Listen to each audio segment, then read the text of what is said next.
On December 26, 2004, one of the deadliest natural disasters in history struck without warning. Hello! Please help me, I don't want to die. Can you hear me? Waves as high as 30 meters crashed into coastal towns, killing over 230,000 people across 14 countries. In just a few hours, millions were left homeless. Entire communities were wiped off the map.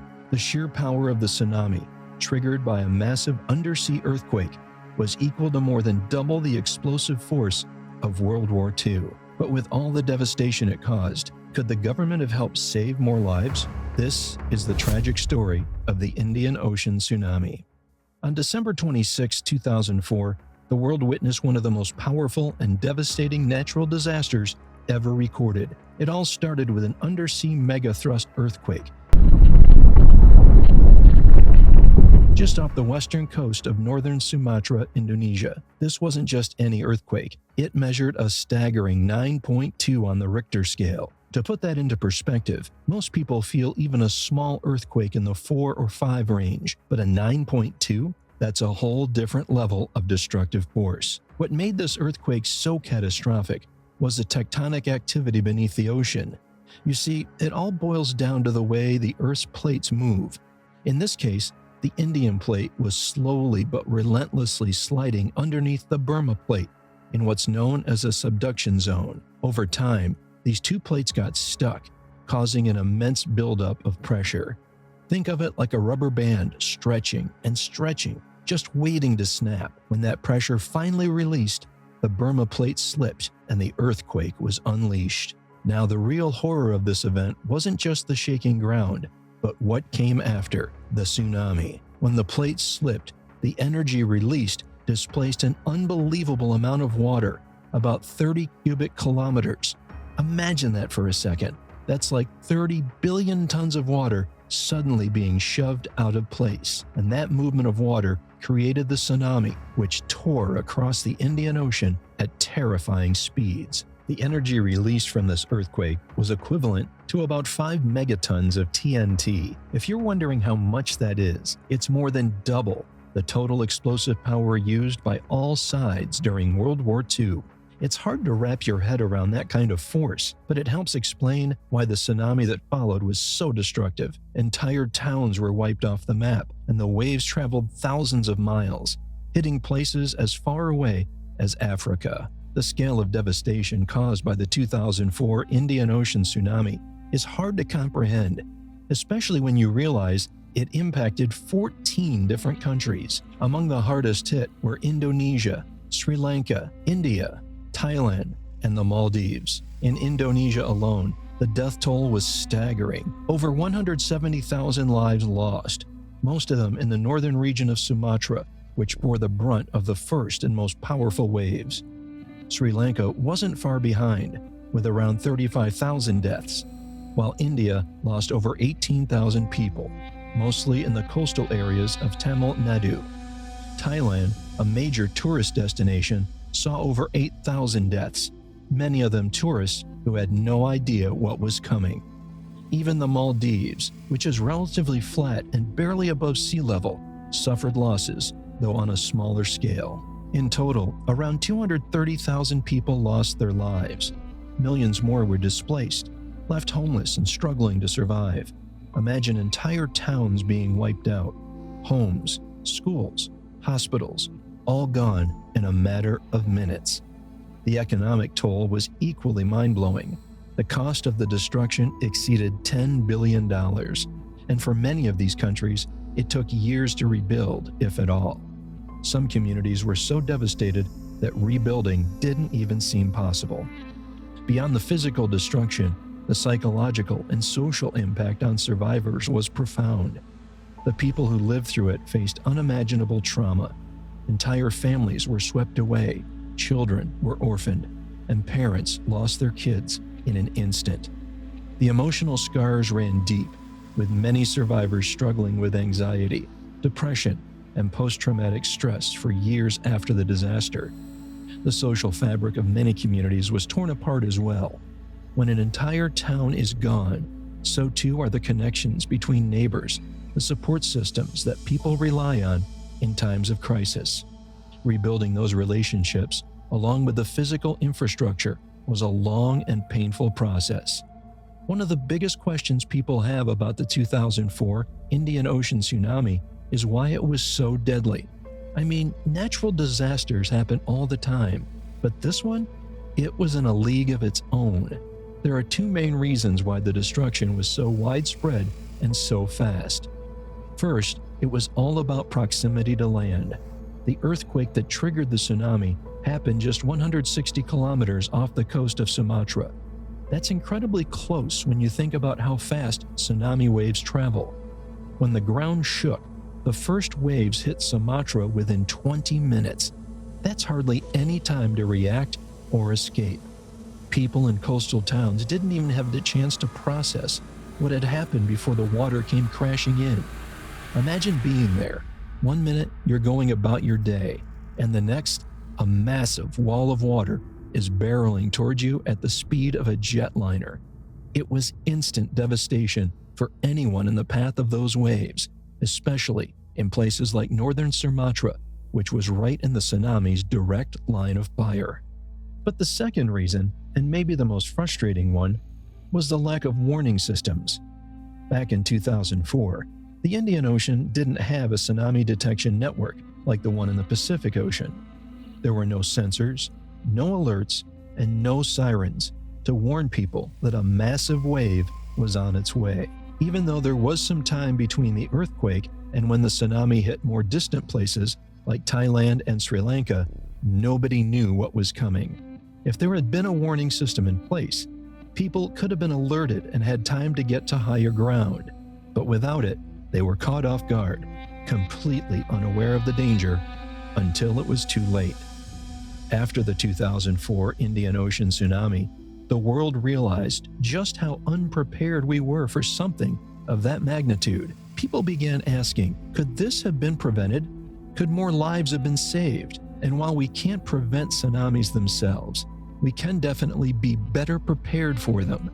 That's where tsunami detection systems like DART, or Deep Ocean Assessment and Reporting of Tsunamis, comes into play. The DART system is an amazing bit of technology designed to give us a heads up when a tsunami is on the way. The way it works is pretty fascinating. Imagine this.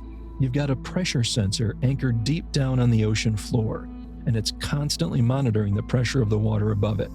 Now, we know that the deeper the water, the more pressure it exerts. So, by measuring this pressure, the system can tell if something's off. If a huge wave passes over the sensor, it will detect a spike in pressure, meaning water level has risen. That's a pretty big clue that something isn't right.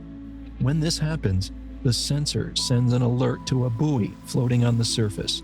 The buoy then relays this message via satellite to tsunami warning centers, and from there, the alert system kicks in, potentially saving thousands of lives.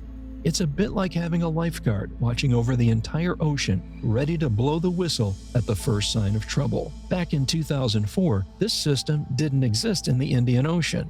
That's why there was no warning and why so many people were caught by surprise. In the aftermath of the disaster, the international community came together and realized that something had to change. So, in 2005, just a year after the tsunami, the Indian Ocean Tsunami Warning System, IOTWS, was born. By 2006, the system was operational, and it was a huge step toward making sure that what happened in 2004 would never be repeated. The system now has a series of DART stations set up throughout the Indian Ocean, constantly monitoring seismic activity and water levels to detect any potential tsunamis. It's incredible to think that within just 2 years after one of the worst disasters in history, the world came together to create a system that could prevent another tragedy on the same scale. But the effort didn't stop there. Globally, countries took note of the importance of having a solid tsunami detection system in place. The Pacific Ocean, being part of the Ring of Fire, has always been more susceptible to tsunamis due to its high seismic activity, so it already had some systems in place. However, after the Indian Ocean disaster, efforts to improve these systems ramped up. Over 40 DART stations were installed around the Pacific, Caribbean, Atlantic, and Indian Oceans. These stations, just like the ones in the Indian Ocean, continuously monitor for any unusual underwater activity. What's really impressive is the level of international cooperation that's gone into this. Countries that have DART stations work together and share data with each other. This is crucial because tsunamis don't care about borders, they affect entire regions. By coordinating with one another, countries can issue faster and more accurate warnings, which can make all the difference when it comes to saving lives. For example, if a DART station off the coast of Japan detects a potential tsunami, that information can be sent to other countries in the Pacific Rim, giving them precious time to prepare. This global effort is what makes the tsunami warning system so powerful today. It's not just a handful of countries doing their own thing. It's a coordinated effort to protect millions of people living in coastal areas. And it's not just about detecting tsunamis caused by earthquakes either. DART systems are also capable of picking up tsunamis triggered by underwater landslides or volcanic eruptions, events that can be even harder to predict. The 2004 tsunami was a wake-up call for the world, and the response has been impressive. Today, thanks to these detection systems, we're much more prepared to handle a disaster of that magnitude. We now have the technology in place to issue warnings and evacuate people long before the waves reach the shore. And while no system is perfect, the strides we've made in the years since that disaster are truly remarkable. The 2004 Indian Ocean tsunami was a tragic and brutal reminder of just how vulnerable we are to natural disasters. But if there's any silver lining to such an event, it's that it sparked a huge shift in global awareness and preparedness for future tsunamis. Before this disaster, a lot of regions, especially in the Indian Ocean, didn't have any kind of tsunami warning systems. People just weren't thinking about it as a real possibility. But after the devastation that took the lives of more than 230,000 people, the world quickly realized that we couldn't afford to be caught off guard again. One of the biggest changes that came out of this disaster was the increase in regional collaborations on tsunami warnings. Countries that had never before dealt with this kind of threat started working together to develop systems that could detect tsunamis and warn people in time to save lives. In just a few years, we saw the establishment of a new warning system like the Indian Ocean Tsunami Warning System, IOTWS, and improvements to existing systems in other oceans. Now countries in the region share information constantly. If one country detects a possible tsunami, that information is quickly shared with others, giving everyone as much time as possible to respond. It's really a global effort now, and that's a huge step forward compared to where we were in 2004. Of course, as with any technological advancement, there are still challenges. One of the biggest hurdles we face today is detecting tsunamis caused by underwater landslides and volcanic eruptions. These type of events are harder to predict and sometimes happen without the usual seismic warning signs that we associate with earthquakes. An earthquake gives us a chance to respond because we can detect the shaking and know that a tsunami might follow, but a landslide or volcanic eruption underwater can happen much more suddenly, and it's trickier to catch them in time. For example, in 2018, the Anak Krakatoa volcano in Indonesia erupted, causing an underwater landslide that generated a tsunami.